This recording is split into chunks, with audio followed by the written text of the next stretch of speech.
Santiago capítulo 4. ¿De dónde vienen las guerras y los pleitos entre vosotros? ¿No es de vuestras pasiones las cuales combaten en vuestros miembros? Codiciáis y no tenéis, matáis y ardéis de envidia, y no podéis alcanzar. Combatís y lucháis, pero no tenéis lo que deseáis porque no pedís. Pedís y no recibís, porque pedís mal, para gastar en vuestros deleites. Oh almas adúlteras, ¿no sabéis que la amistad del mundo es enemistad contra Dios? Cualquiera, pues, que quiere ser amigo del mundo, se constituye enemigo de Dios. ¿O pensáis que la Escritura dice en vano, el Espíritu que Él ha hecho morar en nosotros nos anhela celosamente? Pero Él da mayor gracia. Por esto dice, Dios resiste a los soberbios y da gracia a los humildes. Someteos pues a Dios, resistid al diablo y huirá de vosotros. Acercaos a Dios y Él se acercará a vosotros. Pecadores, limpiad las manos y vosotros, los de doble ánimo, purificad vuestros corazones.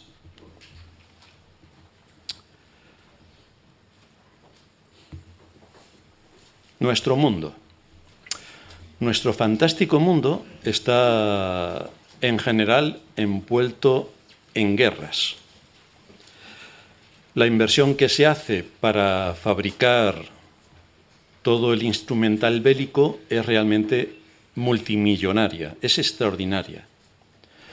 No solamente se está invirtiendo mucho dinero en nueva ingeniería para que los misiles y todo lo que tiene que ver con el armamento tenga un mayor alcance y sea más destructivo, sino que a la vez que esto está requiriendo inversiones multimillonarias, encontramos a medio mundo que está pasando una necesidad tremenda porque gran parte de muchos de los países de África y de Asia están en una hambruna atroz. Muchas decenas de miles de personas están muriendo de hambre, literalmente, y en otros países que también hemos estado conociendo en los últimos cultos de oración, especialmente en Centroáfrica, pues están siendo perseguidos los cristianos, masacrados y con todo tipo de injusticias a las que están siendo sometidos. Así que en nuestro mundo nos encontramos con esta paradoja. Nos venden la justicia social, el progreso, pero todo esto es para hacer más misiles y para destruir al ser humano. Pero no se ocupan de lo realmente necesario, que es atender a la mitad de la población que está en una situación catastrófica y caótica a causa de la ceguedad que tienen nuestros gobernantes para no querer ver lo evidente. ¿Qué nos muestra este panorama? Pues nos muestra la absoluta corrupción que tiene el ser humano desde la caída. Absoluta corrupción. Lo más triste de todo este asunto es que las situaciones de conflicto, las divisiones, las intenciones malignas, la perversidad con la que se hacen las cosas, y esto lo podemos ver todos los días simplemente con observar el mundo que nos rodea, lo triste del asunto, repito, es ver que esto también se da en muchas iglesias. Esto también ocurre en la cristiandad. Este es el aspecto particular. Porque en realidad a la cristiandad le importa algo la verdad. Pues lo cierto es que en general no le importa la verdad en absoluto. ¿Hay temor de Dios en medio de la cristiandad? ¿Hay temor de Dios? De palabra sí, pero los hechos muestran contundentemente que no. ¿Hay obediencia a los mandatos que Dios establece para su pueblo? Pues aquí tenemos un rotundo no. Evidentemente nunca lo van a reconocer, porque juegan a los trileros con la Escritura y hacen decirle a la Escritura lo que la Escritura no dice. Pero esto es un asunto de nuestra época, porque si nos vamos tan solo 50 años atrás, dirían exactamente lo opuesto a lo que dicen hoy, curiosamente.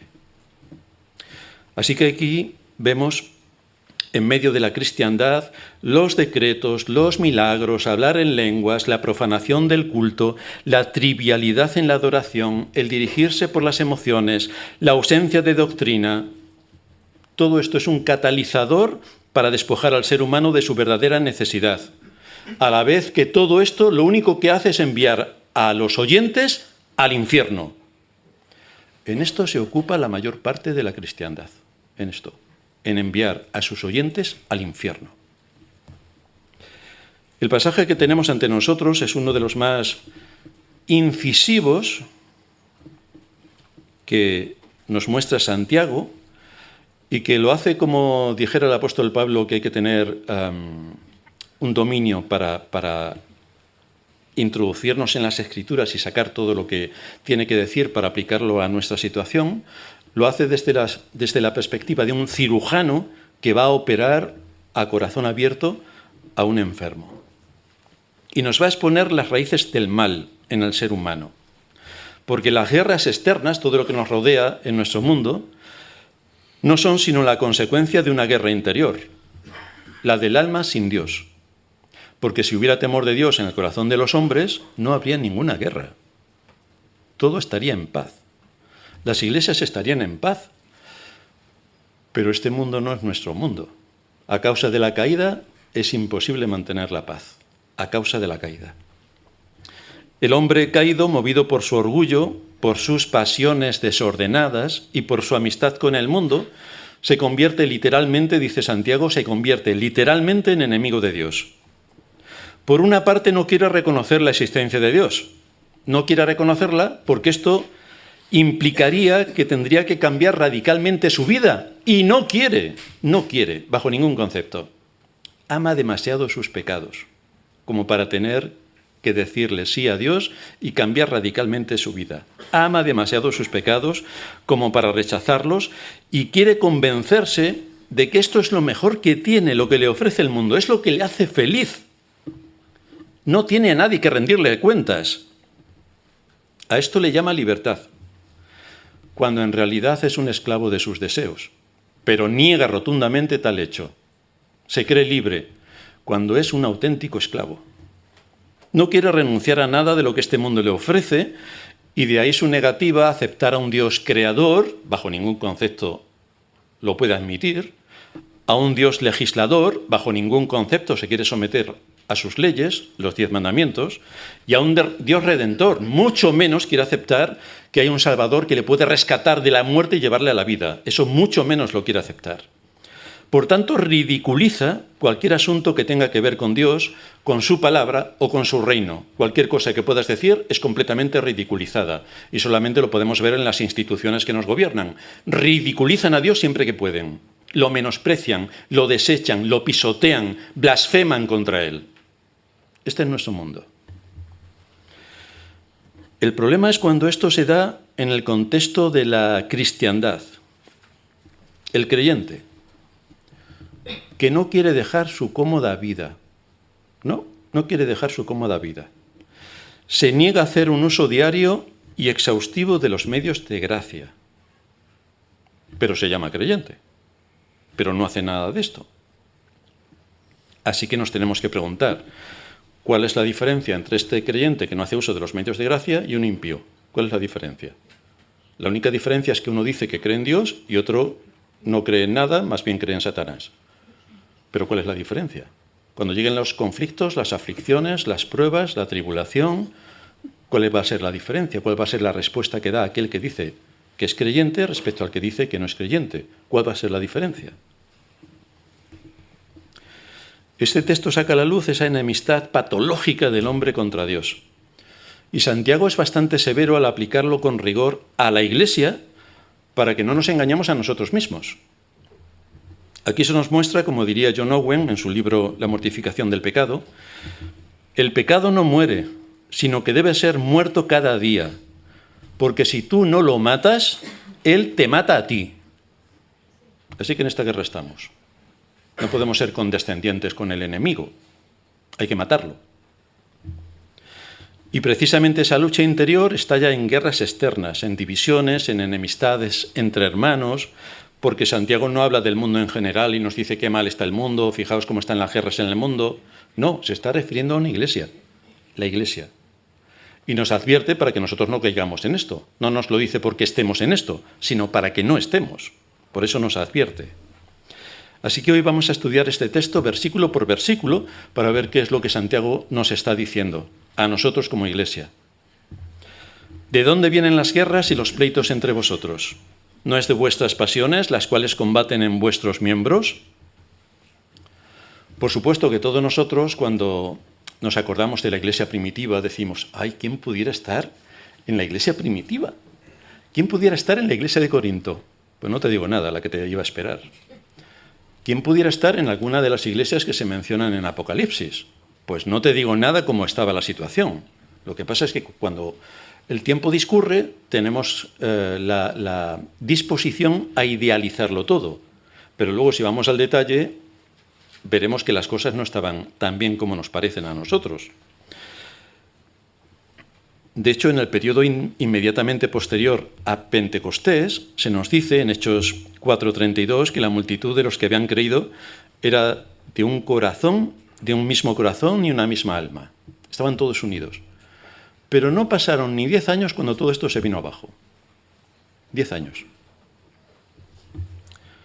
Esta es la foto de la iglesia que se desvaneció rápidamente. En nuestro texto, Santiago no está describiendo conflictos internacionales entre países que están en guerra, las potencias que luchan unas contra otras. No. Está hablando de la iglesia. No está hablando del mundo. Está hablando de la iglesia. Como pastor que es, se interesa por el bienestar espiritual de sus ovejas. Ovejas que cuando empieza el capítulo 1, versículo 1, están esparcidas. Están esparcidas. Hay muchos hermanos que salieron huyendo por las persecuciones y que organizaron iglesias allí donde acabaron, en todo lo ancho y largo del imperio. Entonces les escribe a estas iglesias y le escribirá, por supuesto, a la suya. Está interesado en el bienestar espiritual de sus ovejas. Así que formula una pregunta incisiva. ¿De dónde vienen las guerras y los pleitos entre vosotros? Así que fijaos que aquí no está hablando entre las naciones. No, entre vosotros, en la iglesia. ¿De dónde vienen? Y Santiago contesta su propia pregunta con otra pregunta retórica. ¿No es de vuestras pasiones las cuales combaten en vuestros miembros? Y aquí el término pasiones es la palabra clave que significa que el hombre escoge antes el deseo de su corazón a pesar de que va en contra de la voluntad de Dios. Siempre nos vamos a encontrar con esta guerra. El deseo de nuestro corazón y la voluntad de Dios. Lo que nosotros queremos y lo que nosotros debemos hacer. Esta es la guerra continua que nos va a acompañar hasta que nos vayamos de este mundo. Estas guerras espirituales nacen de las pasiones y el término además griego que se utiliza para esta palabra quiere decir, es hedonaik, de donde viene hedonismo. Yo. Todo yo. Nada más que yo. Yo. Los deseos desordenados que gobiernan el corazón no regenerado o la presión que ejerce el viejo hombre que aún mora en el creyente y que en muchos casos nos domina. Toda acción externa nace de una motivación interna. Lo que hacemos fuera viene del corazón. Así que en el corazón está el nido de donde todo esto se fabrica y luego sale a la luz.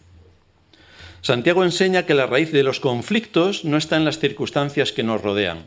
Bueno, es que las circunstancias me obligaron a... Pues Santiago dice que no. Tampoco está en los demás. Bueno, es que mi padre es que me maltrataba y entonces yo maltrato a mis hijos. Pues tampoco. El asunto son los deseos desordenados del corazón. Es que no gobiernas tu corazón. De ahí nace todo el asunto.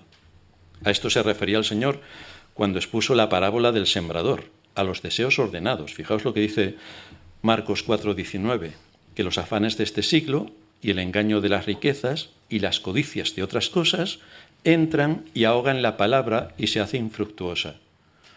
¿Cuáles son los deseos desordenados del corazón? Los afanes de este siglo.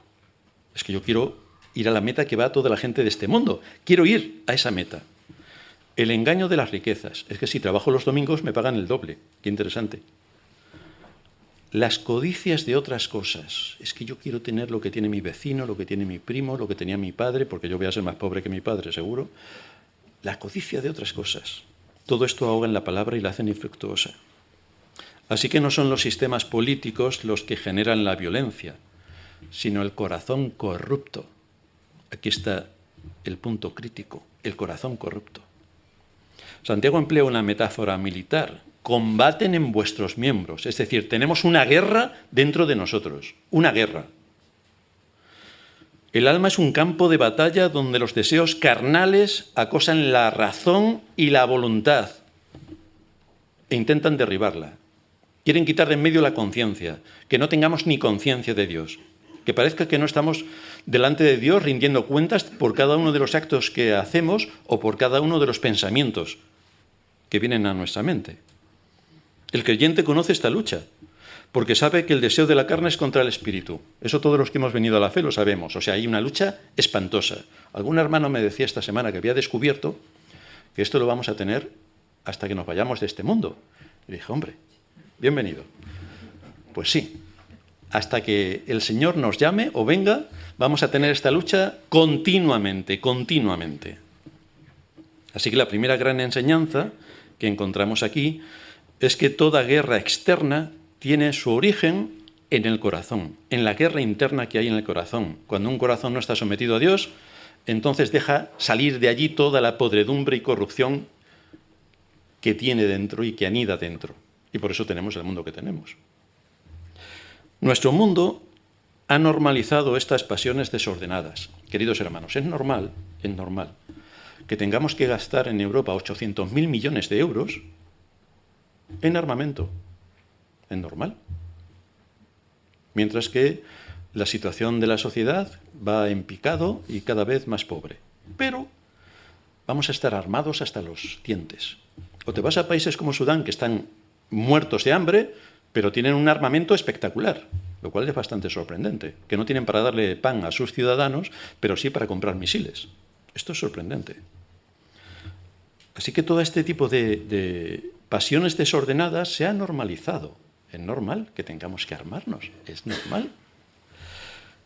A través de la publicidad, los programas de televisión, estos realities, que lo único que hacen es derribar por completo la moral y atentar contra todos los principios de la Escritura, a través de la política, a través de la adoración religiosa profana que la mayoría de la cristiandad se practica, todo gira en torno a la satisfacción del yo. Yo. Por eso es algo hedonista. Por eso son las pasiones. Yo. Todo gira alrededor del yo. Pero Santiago nos recuerda que la raíz de esta situación no está fuera, sino que está dentro. El problema soy yo. Ese es el problema. Yo soy el problema. Mi corazón. Y Santiago sigue argumentando, versículo 2, codiciáis y no tenéis, matáis y ardéis de envidia y no podéis alcanzar, combatís y lucháis, pero no tenéis lo que deseáis, porque no pedís. Y aquí se describe la progresión del pecado. El deseo tiene que ver con un aspecto egoísta, y entonces ese deseo se convierte en codicia, se convierte en codicia. Si codicias pero no alcanzas lo que deseas, entonces el deseo se convierte en frustración. Y como se ha convertido en frustración, el siguiente paso es que esto engendra violencia, porque quiero obtener lo que codicia mi corazón y voy a hacer lo que sea. Así que se muestra la foto de un alma vacía. Desea, codicia, busca, pero nunca alcanza, nunca encuentra la paz. Siempre necesita más, necesita más. Esta es la condición natural del ser humano. Quiero una casa, tiene una casa. Pues es que quiere una casa que tenga 3 habitaciones y no una. Tiene una casa de 3 habitaciones. Pues es que en vez de una casa de 3 habitaciones que estoy lado con mi vecino, quiero una que esté al lado de un lago. Tiene la casa del lago. Pues es que me gustaría que estuviese la casa en la luna. Tiene la casa en la luna. Pues es que siempre es así. Da igual lo que tengas. Siempre quieres más, más, más, más, más. No se satisface el ser humano. Siempre quiere más. La falsa religión promete llenar este vacío con experiencias gratificantes y te dice, si ofrendas 10 euros, esta semana ganas 20. Vaya, ¿cómo no se les ha ocurrido antes? Todos los creyentes serían ricos con este método tan científico. Pero esto es engañar a la gente. Intenta llenar este vacío con experiencias gratificantes. El mundo aporta satisfacciones pasajeras, espectáculos, teatro, cine, fútbol, todo tipo de sensaciones y experiencias que te hagan sentir ¡guau! A esto Salomón le llama correr tras el viento. No vamos a ningún sitio, es perder el tiempo. Pero el hombre que necesita algo más es lo que busca. Busca cómo satisfacerse, pero no lo encuentra. Esto es así porque solo Cristo puede apaciguar la tormenta interior que hay en un corazón. Porque el ser humano, aunque lo niegue la mayor parte de la humanidad, el ser humano tiene un componente espiritual que no se puede negar, por mucho que el hombre se empeñe, no se puede negar. Y si esta parte humana no es alimentada y cuidada, entonces los instintos gobiernan a la vez que se crea una insatisfacción permanente, porque no hay nada que pueda satisfacer lo espiritual si no viene por lo espiritual. Por ejemplo, ahora cuando vayamos a comer, ¿qué os parece un delicioso plato de tornillos aderezado con grasa del coche y luego por encima le ponemos unas tuercas? ¿A quién le sugiere la idea de que, madre mía, qué comida más rica? Esto es incompatible con nosotros. Con esto delante, con ese plato de tornillos aderezado con aceite de motor, vamos a seguir con más hambre que teníamos antes, porque no es para nuestra naturaleza. Entonces vamos a necesitar mucho más de lo que necesitábamos antes de tener el plato de tornillos. Pues esto es lo que pasa con el espíritu. Si el espíritu no se alimenta de lo espiritual, es imposible que pueda tener paz en el corazón, porque le hace falta el ingrediente espiritual, tiene que comer espiritualmente, y solamente comemos espiritualmente estudiando la palabra de Dios y tomando de Cristo el alimento que nos va a fortalecer.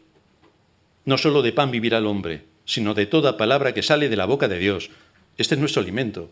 Y sin ese alimento el alma no puede satisfacerse. Siempre va a estar buscando, buscando, buscando, y como dice Santiago, nunca encuentra. Porque está buscando en sitios equivocados. El alma insatisfecha busca suplir por medios carnales lo que tiene que ver con el espíritu. Y solo Dios, por medio de su espíritu, puede satisfacer nuestra necesidad. Solo Dios lo puede hacer. Por eso Santiago afirma el deber que cada creyente tiene de orar. El deber de orar. No pedís, el deber de orar. Esto es un mandato que tiene consecuencias. No tenéis lo que deseáis. ¿Por qué? ¿Por qué no pedís? ¿Por qué? Porque no pedís. No se refiere a no pedir sin más, sino a no pedir de acuerdo a la voluntad de Dios. No estáis pidiendo de acuerdo a la voluntad de Dios. Pedís para vuestros deseos y deleites, no para cumplir la voluntad de Dios. Si los cristianos piensan que una capa de religiosidad es suficiente para acceder al cielo, se equivocan. Se equivocan. Aquel que piense, bueno, yo creo en Dios y esto ya es suficiente para ir al cielo. Bueno, pues Satanás también cree en Dios y está en el infierno. Y estará por los siglos. Ahora no está en el infierno porque está entretenido en moldear este mundo. Pero estará en el infierno un día. Así que creer en Dios no es suficiente. No llegaremos al cielo por muy religiosos que seamos, sino por la obra perfecta de Cristo, que es por la que se nos imputa su justicia para declararnos justos, una justicia que tomamos por la fe. De ahí que tengamos un mandato imperativo en las Escrituras. Sin fe es imposible agradar a Dios. Sin fe es imposible agradar a Dios. Esto debe estar bastante claro y grabado en nuestra conciencia. Y en esa misma situación a la que hemos nacido por la obra del Espíritu Santo, que nos ha dado el don de la fe, también tenemos que recordar que debemos andar de acuerdo a la voluntad de Dios, lo cual implica, sin santidad nadie verá al Señor. Esto ya lo hemos dicho en sermones pasados. Pero estos dos principios van unidos. Sin fe es imposible agradar a Dios y sin santidad nadie verá al Señor. Una vez que Dios nos ha dado la fe y nos ha traído la vida, nos pone en el camino para andar, para crecer, para madurar y para afrontar las batallas. Esa es la santidad. Sin santidad nadie verá al Señor. Pero Santiago es bastante contundente al reprendernos, y ahora nos va a reprender un poco más. Ya ha dicho, codiciáis y no tenéis, matáis y ardéis de envidia, y no podéis alcanzar, combatís y lucháis, pero no tenéis lo que deseáis, porque no pedís. Aquí vemos en este versículo que hay una cantidad de verbos extraordinaria, verbos continuamente, lo cual añade fuerza a la afirmación de que aquellos que le están escuchando no oran. Porque lo dice claramente, codiciáis y no tenéis, matáis y ardéis de envidia, no podéis alcanzar nada de lo que pedís, combatís y lucháis, pero no tenéis lo que deseáis, porque no pedís. No estáis orando.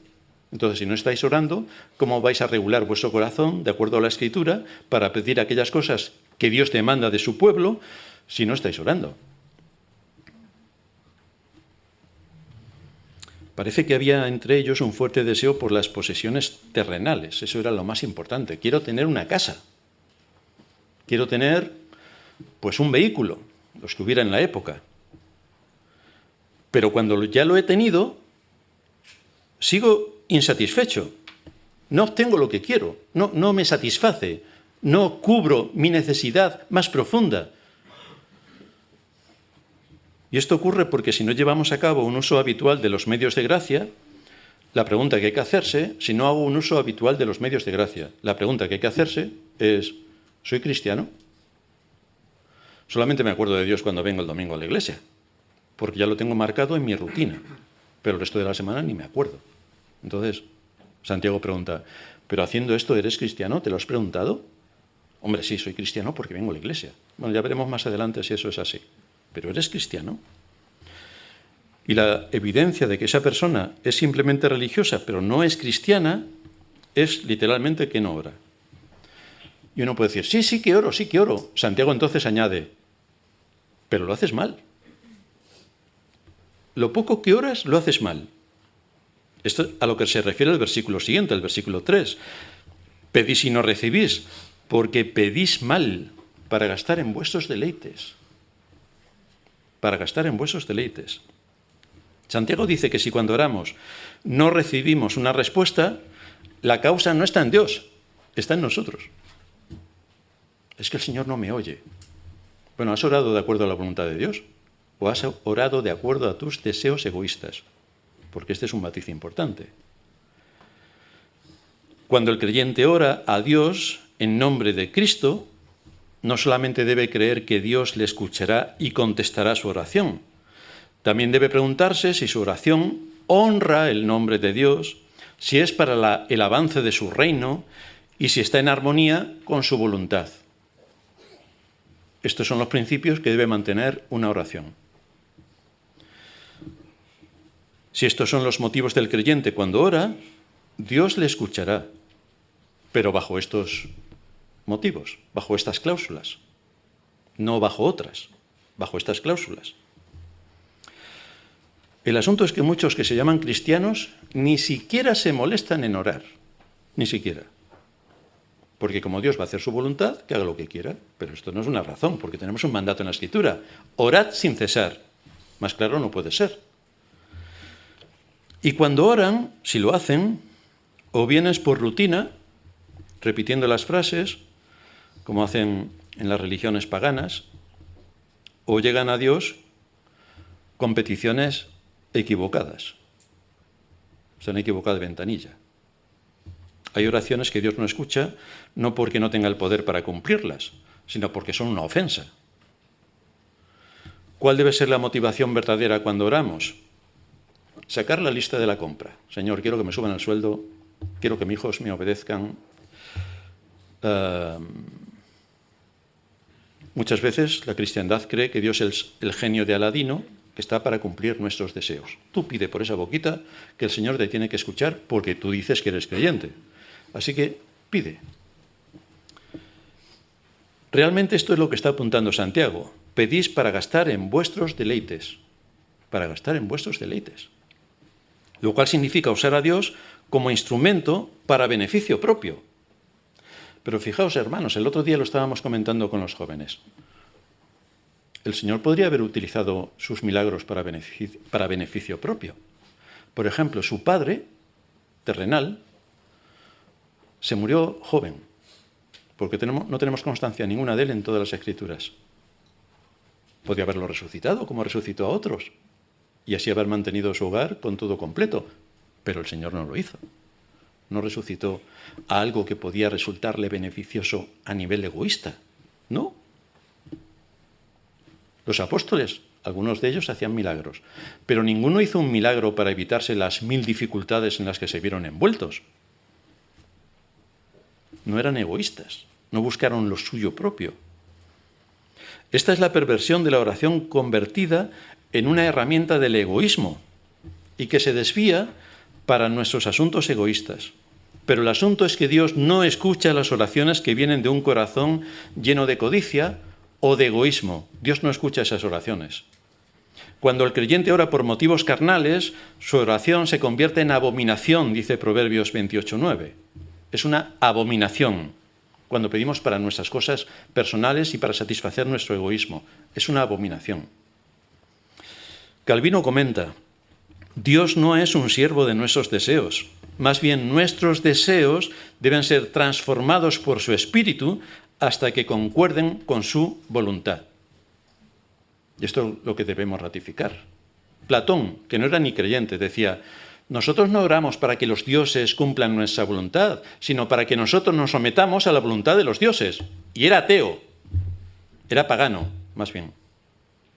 Y lo tenía claro. Pues la cristiandad no lo tiene claro. Pero no será porque no lo cite numerosas veces la Escritura. Es que no hay forma. Entonces, ¿cuáles son los motivos lícitos por los que debemos orar? ¿Por qué vamos a orar? ¿Por qué causas tenemos que orar? No debemos olvidar que vamos a orar para pedir las cosas que Dios nos ha prometido. Las cosas que Dios nos ha prometido. Por eso tenemos que orar, por las cosas que Dios nos ha prometido.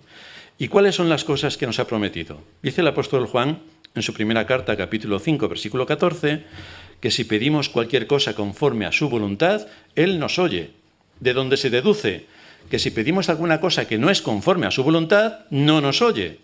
Así que ahí tenemos la respuesta. El problema no es que Dios no nos oiga, sino que no oremos de acuerdo a su voluntad, por lo tanto no nos va a oír. Así que tenemos que orar de acuerdo a su voluntad. Por tanto, no podemos orar para tener prosperidad económica mundana. Esto no nos ha sido prometido en ningún lugar. En la Escritura no hay ningún texto que diga: como seas creyente, pídele al Señor que te dupliquen el sueldo, el salario en tu trabajo, que seguramente te lo van a triplicar. Esto en ningún lugar lo dice. Más bien lo contrario, que vais a tener aflicciones por ser creyentes y problemas en el trabajo por ser creyentes, porque hay muchas cosas a las que decir que no en el trabajo. No oramos tampoco para exigirle a Dios milagros o señales. Señor, mi marido, mi mujer, mi hijo está gravemente enfermo, tiene un cáncer terminal, se va a morir. Si quieres que siga confiando en ti, sánalo. En fin, esto es una barbaridad estratosférica. Si es su voluntad lo sanará y si no, no. Pero tenemos que pedir para que le dé consuelo, que es lo que sí Dios ha prometido. Pero Dios no ha prometido sanar a nadie. Nunca lo ha prometido. Sí que debemos orar por lo que Dios nos ha prometido. Por ejemplo, Santiago 1:5. Si alguno de vosotros tiene falta de sabiduría, pídala a Dios. Así que, ¿por qué debemos orar? Para que el Señor nos dé sabiduría. Porque esto sí que lo ha prometido. Que nos dé sabiduría. En segundo lugar, Primera de Tesalonicenses 4:3. La voluntad de Dios es vuestra santificación. Así que esta es su voluntad. Hacernos santos, santificarnos. Así que tenemos que orar para que el Señor nos santifique, que nos haga andar en el camino de santidad. En tercer lugar, Judas 1:24. Aquel que es poderoso para guardaros sin caída y presentaros sin mancha delante de su gloria, con gran alegría. Es decir, tenemos que orar para que el Señor nos preserve, porque así lo ha prometido para nosotros, que nos preserve. El siguiente punto, Mateo 6:11. El pan, está orando el Señor, el pan nuestro de cada día, dánoslo hoy. Tenemos que orar al Señor para que nos dé la provisión necesaria para hoy. Por eso cuando nos ponemos delante de los alimentos, le damos gracias porque hoy también pone delante de nosotros alimentos. El pan nuestro de cada día, dánoslo hoy. El siguiente punto, que nos proteja contra el pecado. El mismo Señor en esta oración nos dice en Mateo 6:13, y no nos metas en tentación, mas líbranos del mal. Por esto también tenemos que orar. Otro asunto en la oración. Siguiente asunto, la edificación de la Iglesia. Nos dice Pablo en Efesios 4:12, a fin de perfeccionar a los santos para la obra del ministerio, para la edificación del cuerpo de Cristo. Tenemos que orar para que la Iglesia siga siendo edificada, para que sigamos siendo alimentados, para que mantengamos la unidad y la paz en el contexto de la Iglesia y podamos ser útiles al reino de Cristo en este mundo desde la Iglesia. Tenemos que orar también por la conversión de los pecadores. Dice Pablo en Romanos 16:26, que ha sido manifestado ahora y que por las escrituras de los profetas, según el mandamiento del Dios eterno, se ha dado a conocer a todas las gentes para que obedezcan a la fe. Así que el mensaje del Evangelio que es proclamado desde las iglesias o en nuestros entornos, que también hablamos del Evangelio a otros, que puedan venir las gentes a la fe, que puedan ser llamados por el Espíritu para que alcancen la salvación que nos ha sido prometida en Cristo. Tenemos que orar por la conversión de pecadores. ¿Por quién más tenemos que orar? Por la salvación de nuestros hijos, porque nuestros hijos, como no somos presbiterianos, son pecadores. Necesitan que el Señor les salve. Isaías 44:3, yo derramaré agua sobre el sequedal y ríos sobre la tierra árida. Mi espíritu derramaré sobre tu generación y mi bendición sobre tus renuevos. Así que tenemos que orar para que el Señor tenga misericordia de nuestros hijos y los lleve a la salvación. Tenemos que orar todos los días por este asunto. Pero también tenemos que orar para interceder por otros, por la Iglesia a la que pertenecemos y nuestras iglesias hermanas, que el Señor las siga sustentando, apoyando, dirigiendo y guiando. Tenemos que orar por los pastores, por nuestro pastor y los pastores de nuestras iglesias hermanas, para que el Señor les dé la fortaleza y el valor. Tenemos que orar por los gobernantes. Nosotros no oraríamos jamás por los gobernantes, pero es una imposición bíblica. Así que oraremos por ellos, no para que se conviertan, sino para que les funcione el cerebro y puedan actuar con sabiduría. Tenemos que orar, dice también la Escritura, por los enfermos que están entre vosotros. Tenemos que orar por los enfermos. Esto es una parte también de nuestros cultos de oración. Oramos por los enfermos. Tenemos que orar por los débiles, para que también el Señor los sustente y los levante y los haga fuertes en la fe. Tenemos que orar por los que sufren persecución por causa de la justicia. Esto también es una de las peticiones de oración lícitas delante de Dios. Y tenemos que seguir orando por esto. Orar no siempre cambia las circunstancias, pero siempre cambia nuestro corazón frente a las circunstancias, porque nos lleva a descansar en la providencia de Dios. Estos son temas en la oración que son lícitos para que los llevemos delante de Dios. Y Él nos escucha. Y Él nos escucha. Lo ha prometido. Él nos escucha. Thomas Boston decía, Dios no siempre nos da lo que pedimos, pero siempre da consuelo a aquellos que oran. Así que estamos en medio de situaciones difíciles, de aflicciones, de tribulación, de guerras en muchos países, de hambre. Dios no siempre da lo que pedimos, pero siempre da consuelo a aquellos que oran. Si nos salimos de este cauce que nos ha indicado Santiago, entonces hay otra advertencia. Oh almas adúlteras, ¿no sabéis que la amistad del mundo es enemistad contra Dios? Fijaos que Santiago no es un buenista, no es de estos pastores actuales que hablan con una sonrisa en la boca para que todos estemos contentos y vayamos al cielo tan contentos, aunque no saben si van al cielo o al infierno. Pero Santiago no suaviza su lenguaje, a pesar de que está hablando en un contexto de iglesia ya creyentes, es bastante serio. Les llama adúlteros espirituales. Así que no parece que le va mucho esto de contar chistes, experiencias gratificantes o cuentacuentos. Es bastante severo. Va directo al corazón y a la conciencia. La metáfora que usa es matrimonial. El pueblo de Dios ha prometido fidelidad a su esposo celestial, pero flirtea con el mundo. Flirtea con el mundo, con este sistema de pensamiento y valores que se opone a Dios en todos los ámbitos de la estructura social, desde la ciencia, la política, la sociedad e incluso la falsa religión, todo está en contra de Dios. La amistad con el mundo implica compartir su mentalidad, amar el reconocimiento humano, que todos digan qué grandes somos, cuántas grandes cosas hacemos, perseguir la comodidad. ¿Esto de sacrificarse por Cristo qué es? No, con lo a gusto que se da, que se está sin hacer nada, dejarte llevar por la corriente. No tienes que luchar contra nada, solo dejarte llevar. Aceptar su inmoralidad. Bueno, uno ve los programas de televisión y se cae de espaldas. Pero es lo que está promoviendo a toda máquina, el corromper absolutamente cualquier indicio de poca conciencia que quede, corromperlo todo. No aplicar la disciplina. Todo esto que estoy citando es amistad con el mundo. No aplicar la disciplina a uno mismo. Bueno, es que estoy muy cansado. Esta semana he trabajado mucho. Bueno, es que esta noche he dormido mal. Bueno, las excusas pueden ser infinitas.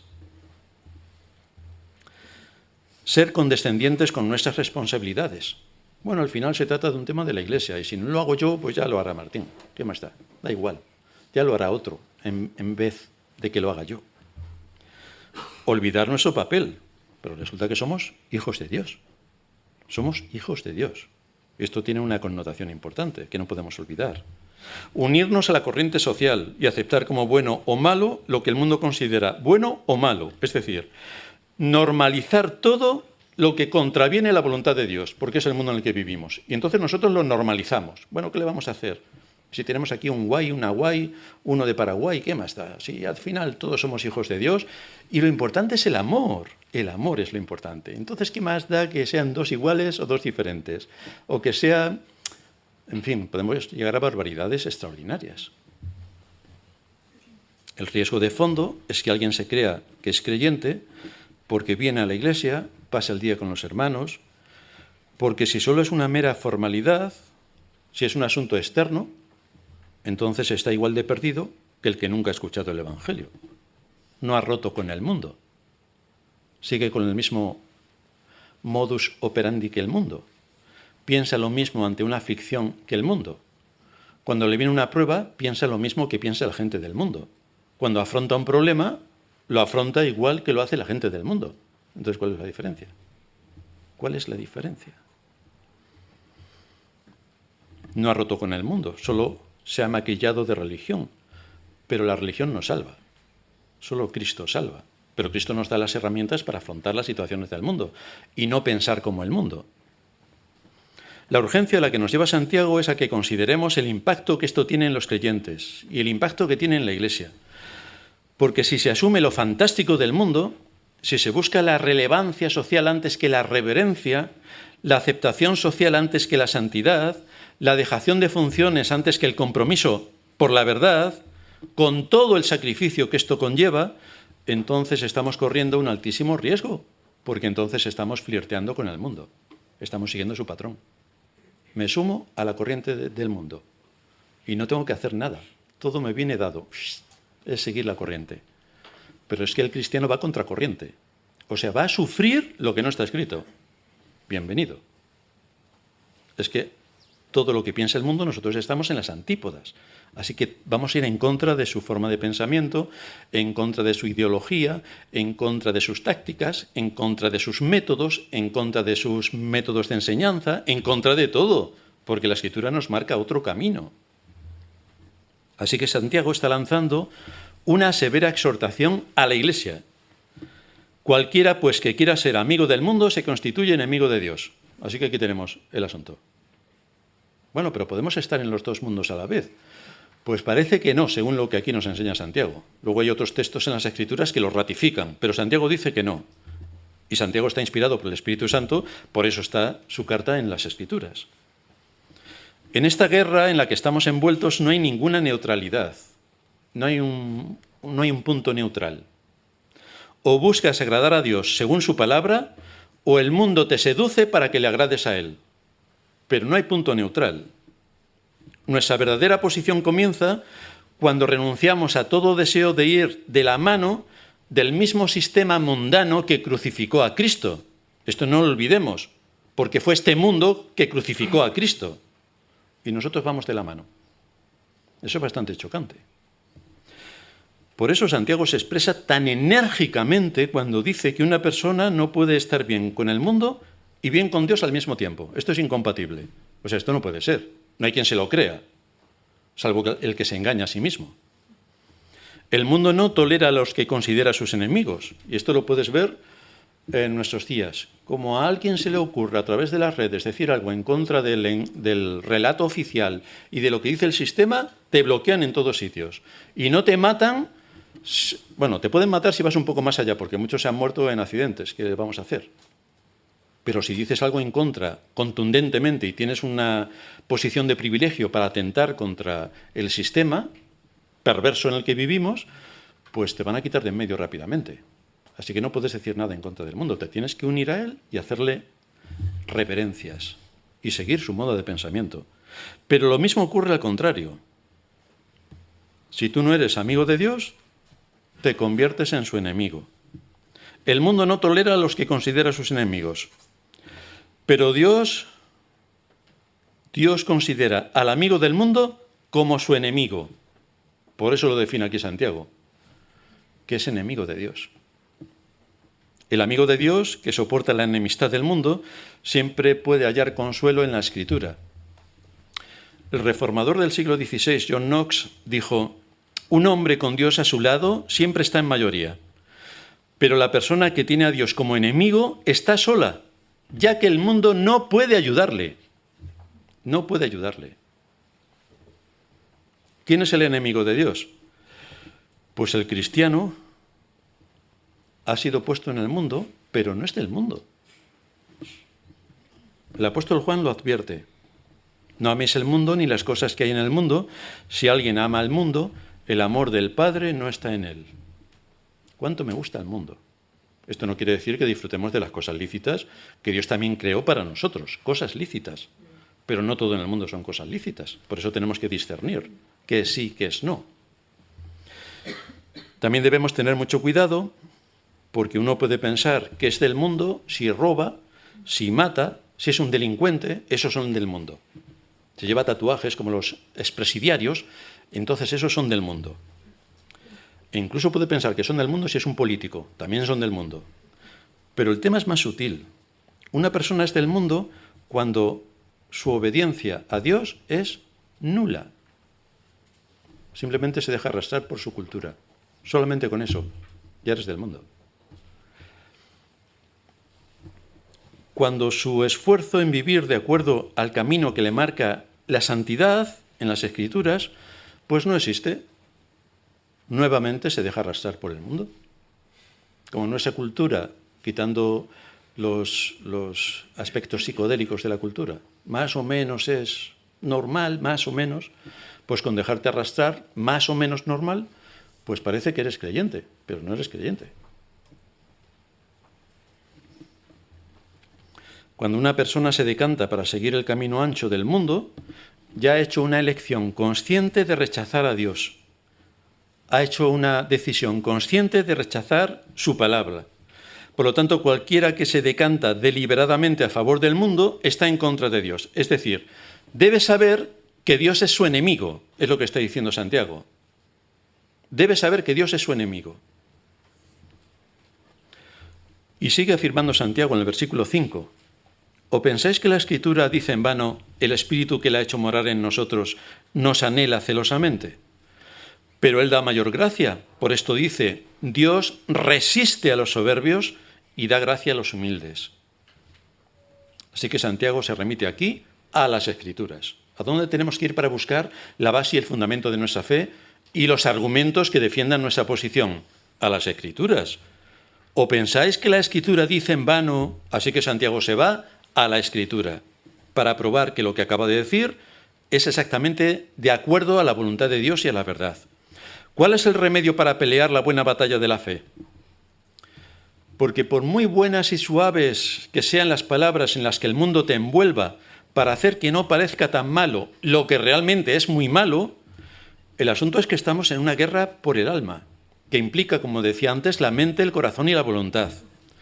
El mundo quiere esto para que le sirvas, pero esto es lo mismo que Dios reclama. Esto es lo mismo que Dios reclama. Amarás al Señor tu Dios con tu mente, con tu corazón y con tu voluntad, con todas tus fuerzas. Esto es lo que el mundo reclama. De manera que el arma que Santiago nos aporta para defendernos como cristianos es la humildad delante de la palabra de Dios y la sumisión a lo que Él establece claramente en las Escrituras. Tenemos que tener la disposición, un espíritu humilde para someternos a las Escrituras. El corazón egoísta actúa según sus deseos, según su comodidad. Pero el corazón humilde, que se somete a la palabra, actúa por obediencia a Dios. Recordando que siempre, siempre, siempre la obediencia conlleva sacrificio, siempre. Porque va en contra de nuestra condición natural. A nosotros nos gusta, todo lo del mundo nos gusta, porque es de acuerdo a nuestra naturaleza. Ahora, cuando tenemos que servir a Dios, nos cuesta un trabajo extraordinario porque va en contra de nuestra naturaleza. Pero es la nueva naturaleza que nos ha impartido el Espíritu y tenemos que luchar a favor de esa naturaleza que Dios nos ha dado por medio de su Espíritu. El verbo resiste, que menciona aquí Santiago, él da mayor gracia, por esto dice, Dios resiste a los soberbios. El verbo resiste significa oponerse frontalmente en esa guerra, oponerse. Dios mismo se pone en posición de batalla contra el soberbio y el egoísta, pero al humilde le da gracia. Le muestra una vez más su misericordia. La gente de este mundo se ama a sí misma, ama a los placeres de este mundo. Todo lo que quiere está en este mundo.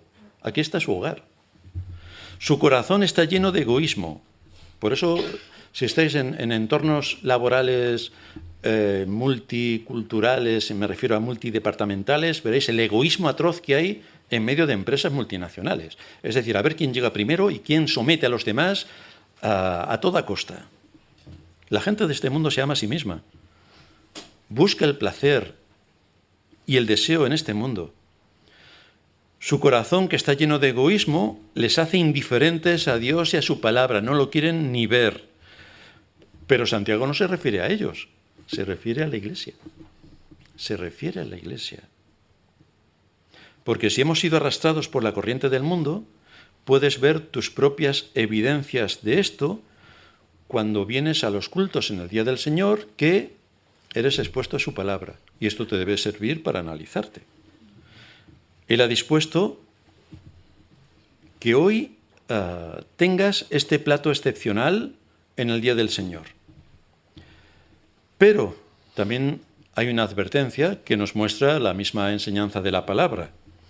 Si no lees, si no oras, si no meditas, entonces si esto ocurre, lo que estás diciendo es que no es Dios, sino el mundo quien te satisface, porque no estás usando ninguno de los métodos de gracia. Ninguno. Y entonces, aquí estamos perdidos. Si esto es una condición de mi corazón, pues Santiago nos está exhortando severamente, porque esto es incompatible. Claro que no estamos diciendo que hay que irse a un monasterio para alejarnos del mundo y hacer lo que hacían los eremitas y decir, bueno, como yo no me quiero mezclar con el mundo, me voy al monasterio y allí el mundo no existe. Bueno, como tengas otra persona, ya tienes al mundo. Y sobre todo, si te miras al espejo y ves tu corazón, verás que el mundo no se ha ido. Está en tu corazón, da igual donde te vayas, pero el mundo va contigo. Hay que vivir en el mundo, pero aplicando principios de justicia. Y estos principios de justicia los obtenemos haciendo uso de los medios de gracia. Si escuchamos la palabra de Dios, aprendemos principios de justicia. Si oramos, tenemos que orar de acuerdo a los principios de justicia, como hemos estado exponiendo. También debemos tener cuidado para saber cuál es nuestra condición y no ponernos metas tan altas que nos derrumbemos antes de empezar. Por ejemplo, pues me voy a proponer leer la Biblia 3 horas al día. Y voy a proponerme también hacer una oración como la que hacían los puritanos, que como mínimo duraba 3 horas. Y también me voy a proponer escuchar el sermón, los 2 sermones que hoy hemos expuesto, meditando en ellos 7 horas al día. En fin, si nos ponemos metas inalcanzables, aparte de que son absurdas, nos vamos a frustrar el primer día. Y Satanás va a aprovechar para decirnos, ¿ves cómo no eres cristiano si no eres capaz de cumplir ni los retos que te pones? Así que tenemos que saber cuáles retos nos ponemos para cumplirlos. Tienen que ser retos medibles y alcanzables, no inalcanzables. Hombre, a mí me gustaría tener un castillo, pero tengo un ladrillo. Poco puedo hacer con un ladrillo. Entonces tengo que poner metas alcanzables. Nos propusimos hace unos meses un reto. Orar 3 veces al día, 2 minutos. A algunos hermanos se lo dije. No sé si lo han cumplido. No os lo voy a preguntar, que quede en su conciencia. Pero hermanos, ¿no podemos orar 3 veces al día 2 minutos? ¿De verdad? Es que quien no lo haga debe preguntarse otras cosas. ¿No tienes para dedicarle al Señor al día 10 minutos para leer su palabra? ¿De verdad que no tienes 10 minutos? ¿No tienes 10 minutos tampoco para meditar en los sermones que hoy se han impartido? ¿No tienes 10 minutos al día para esto? Es que si no tienes nada de esto, o sea, si no eres capaz de orar 2 minutos 3 veces al día y dedicarle al Señor 10 minutos de lectura y 10 minutos de meditación en los sermones que hoy se han impartido, entonces debes preguntarte bastantes cosas. Porque esto quiere decir que no estás donde tú crees que estás. Por ejemplo, yo creo que soy humano, y creo que soy humano porque respiro. Ahora, si alguien viene y dice, pues yo soy humano, pero me paso más o menos 48 meses sin respirar, pues evidentemente no puede ser humano, porque un humano necesita la respiración para vivir, si no respira se muere. Así que un creyente, ¿qué es lo que un creyente necesita?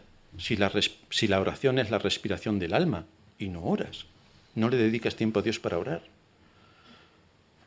El alimento de nuestra alma es el alimento de su palabra. Si no lees su palabra, ¿cómo te alimentas? Si el trabajo extraordinario que hacemos los que predicamos para traer la palabra de Dios hoy, que además es su día santo, reservado y apartado por Dios para nuestra formación y nuestro alimento, no meditas en nada de lo que has escuchado, sino que cuando sales por la puerta ya se te ha olvidado y hasta la semana que viene no te vuelves a acordar de nada, entonces te debes preguntar ¿qué es lo que tú eres? ¿Qué es lo que somos? Porque un cristiano no puede hacer esto, porque es cristiano. Necesita el alimento espiritual, necesita el contacto con su Padre, necesita todo lo que involucran los medios de gracia. En contraste con esto, quien es un verdadero cristiano muestra su humildad siendo consciente de que depende completamente de Dios y confirma su elección en el uso diario de los medios de gracia y está agradecido al Señor porque le provee de una gracia abundante para poder hacer frente a todos los problemas que en la vida tenemos, que son bastantes. Todos los días tenemos problemas, todos los días.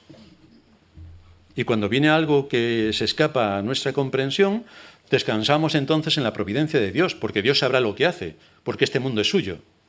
Y Dios es quien gobierna sobre todas las cosas, así que descansamos tranquilamente en su voluntad.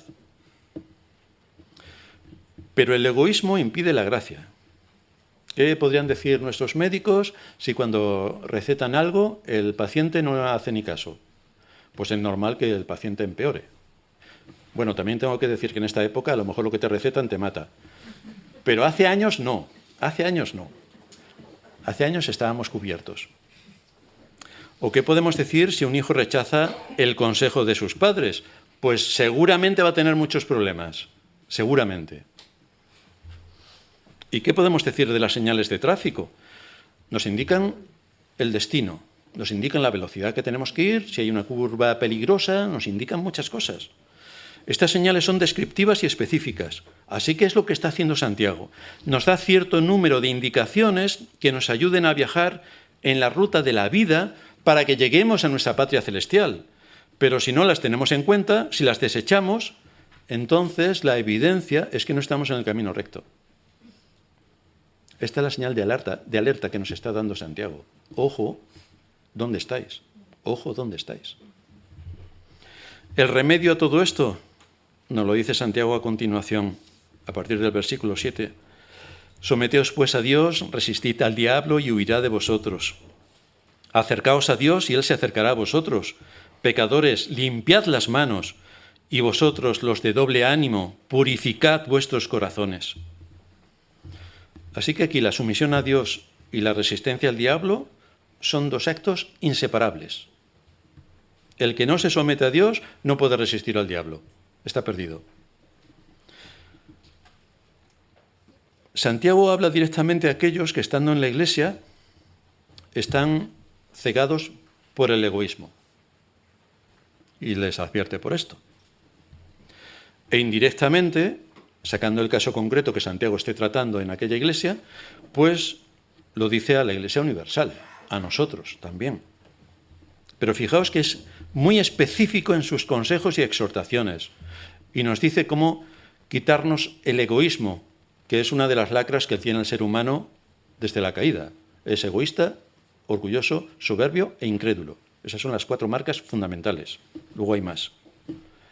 Pero Santiago es específico en sus consejos y exhortaciones y les dice a estos hermanos cómo quitarse el egoísmo.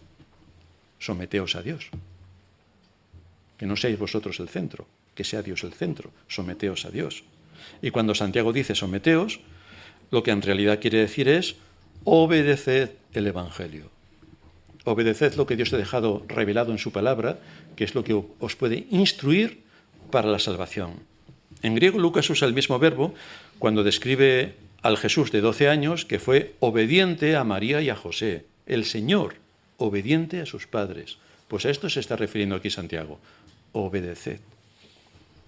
La palabra someteos también describe una acción voluntaria de colocarse uno mismo bajo la autoridad de otro para mostrarle su respeto. Y nosotros nos sometemos a Dios, nuestro Padre, a Dios. Y cuando oramos diciendo hágase tu voluntad, se evidencia que hemos anulado el egoísmo. Que sea tu voluntad, pues ahí se evidencia que hemos anulado el egoísmo. Que somos sumisos ante Dios, que tenemos toda la disposición de obedecer sus mandamientos. Pero también nos avisa Santiago que cuando tomamos esta disposición de decir voy a obedecer a Dios, o sea, ya no paso de aquí, pues entonces llega Satanás. Entonces llega Satanás.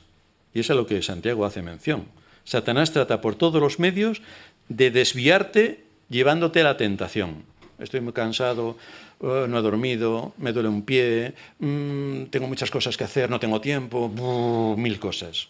Satanás te lleva a la tentación. Estas son suaves, luego hay otras más profundas. Por esta razón Santiago añade el mandato: resistid al diablo y huirá de vosotros. Es decir, mantened vuestra posición en la guerra. ¿Sabéis cuáles son los medios de gracia? Tenéis que manteneros firmes en los medios de gracia para hacer frente a Satanás en esta guerra. Dios está de nuestra parte, pero nosotros tenemos que hacer algo, mantener nuestra posición. Mientras nos mantengamos haciendo uso de los medios de gracia, podemos estar firmes contra las asechanzas del diablo, dice Pablo. Es entonces cuando podemos tener la certeza de que Dios nos revelará en su palabra lo que aquí menciona Santiago. Si nos mantenemos firmes, Satanás huirá de vosotros. Satanás huirá de vosotros. Esto es un hecho. En los Evangelios, en el libro de Hechos, vemos grandes ejemplos de cómo Satanás y sus huestes huían delante de aquellos que temían al Señor. De manera que cuando cumplimos la voluntad de Dios en obediencia, Satanás no nos puede extraviar porque estamos firmes en la fe. Por otra parte, Santiago nos aporta un método para repeler también los ataques del maligno. Acercaos a Dios, acercaos a Dios, acercaos a Dios. Entonces surge la pregunta: ¿cómo nos acercamos a Dios? ¿Cómo nos acercamos a Dios? Y aquí Santiago recurre al Antiguo Testamento. Nos vamos al texto que hemos leído en Éxodo. Santiago aquí dice: pecadores, limpiad las manos. Pero Santiago, para ilustrarnos, nos lleva a Éxodo 30, 20. Allí se le dice al sacerdote, al sumo sacerdote, y también a su descendencia, pero teniendo en cuenta que los sacerdotes también somos nosotros. Por lo tanto, esta es una aplicación directa que viene contra nosotros. Cuando entres en el tabernáculo de reunión, se lavarán con agua para que no mueran, y cuando se acerquen al altar para ministrar, para quemar la ofrenda encendida para Jehová, se lavarán las manos y los pies para que no mueran, y lo tendrán por estatuto perpetuo, él y su descendencia por sus generaciones. Así que de aquí lo toma. Pecadores, limpiad las manos, limpiaos, vais a adorar a Dios, sois hijos de Dios, sois sacerdotes del Dios Altísimo, limpiad vuestras manos. Acudid como acudían los sacerdotes del antiguo pacto para la alabanza, para la adoración, para el servicio que debían dar al pueblo de Dios. Y el segundo mandato: vosotros los de doble ánimo, purificad vuestros corazones. Y esto nos lleva a recordar las palabras de David en el Salmo 24. ¿Quién subirá al monte de Jehová? ¿Y quién estará en su lugar santo? El limpio de manos y puro de corazón, el que no ha elevado su alma a cosas vanas, ni jurado con engaño, él recibirá bendición de Jehová. Así que cuando Santiago toma estos dos mandatos y los une, da a entender claramente que no está hablando de una limpieza ceremonial, como tenían por costumbre los judíos, sino de ser limpiados espiritualmente, que esto nos alcanza a todos, a la Iglesia universal, ser limpiados espiritualmente. Ahora bien, todo ser humano es pecador, como sabemos, Entonces, ¿por qué Santiago utiliza este término para referirse a los creyentes? Pecadores, les dice, pecadores. ¿Por qué utiliza este término? Pues resulta que en el contexto judío, y así lo mencionan los evangelios, se daba el nombre de pecador a aquel que no pensaba, que no prestaba ninguna atención a la ley de Dios y que despreciaba todas las reglas morales que habían sido establecidas. Este era el pecador. Y la expresión de doble ánimo muestra inestabilidad, capricho, vacilación. Así que el doble ánimo es esa oscilación entre servir a Dios y al mundo. Este es el doble ánimo. No se sabe dónde está. Esto produce motivaciones confusas. Por eso el apóstol Pablo, y ahora aquí Santiago, dice, purificad vuestros corazones. Y la pureza a la que se refiere es, evidentemente, espiritual. Purificad vuestros corazones. Es lo que obtenemos por medio del sacrificio de Cristo, quien se dio a sí mismo en nuestro lugar y nos salvó.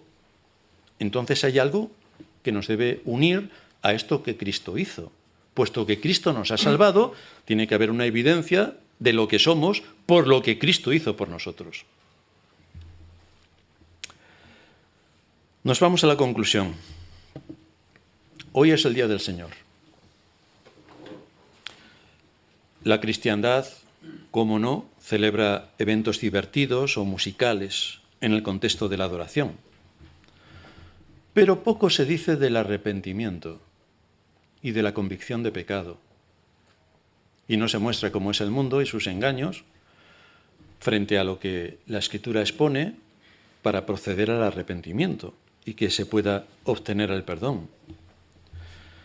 De manera que la alegría verdadera no viene del entretenimiento religioso a lo que en nuestra época la cristiandad nos tiene acostumbrados, sino que la verdadera alegría viene de que Dios nos ha perdonado en Cristo. Este es el gozo del que disfruta el creyente. Dios nos ha perdonado en Cristo.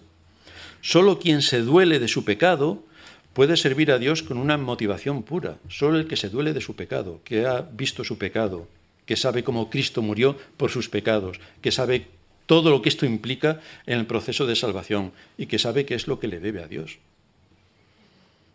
Por supuesto que las obras no valen nada si no vienen como fruto de la verdadera fe. Las oraciones no son escuchadas si son egoístas. Pero cuando el Espíritu Santo purifica el corazón, cuando hay una convicción de pecado, cuando hay arrepentimiento, cuando estamos en una buena comunión con Dios, las acciones más pequeñas se convierten en incienso grato delante del Señor. ¿Cuáles son las acciones más pequeñas? Una palabra de aliento. Una palabra de aliento. Hoy tenemos los WhatsApps que rápidamente, en un instante, podemos comunicarnos con cualquiera. Una palabra de aliento. La oración a favor del pueblo de Dios que pueda estar pasando por una situación delicada y decirle, estoy orando por ti, para darle también consuelo. La ayuda que pueda necesitar un hermano en distintas situaciones y que esté a nuestro alcance, el poder ofrecérsela. Todo esto se convierte, como decía, en incienso grato delante de Dios.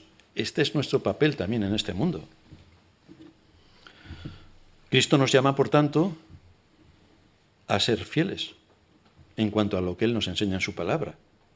El mundo nos mide por la apariencia, pero Dios nos mide por la fidelidad. Así que todo esto es lo que tenemos que comparar. O estamos en el mundo o estamos con Cristo, pero los dos a la vez no funciona. Porque quien se constituye amigo del mundo se constituye a la vez enemigo de Dios. Así que Dios no comparte. Ya sabéis que en la Escritura muchas veces el Señor dice que es celoso. Así que no nos comparte con el mundo. O estamos con Él o estamos contra Él. Y este es el argumento que usa Santiago para exhortarnos. Y nos manda esta reprensión para que pensemos. ¿Realmente eres creyente? Pues ya sabes cuáles deben ser los condicionantes que evidencian que eres creyente. Analiza tu vida, analiza el uso que haces de los medios de gracia, analiza tu cercanía con Dios, analiza tu oración, analiza, porque eso te va a dar el dato de dónde estás. ¿Estás con el mundo o estás con Cristo?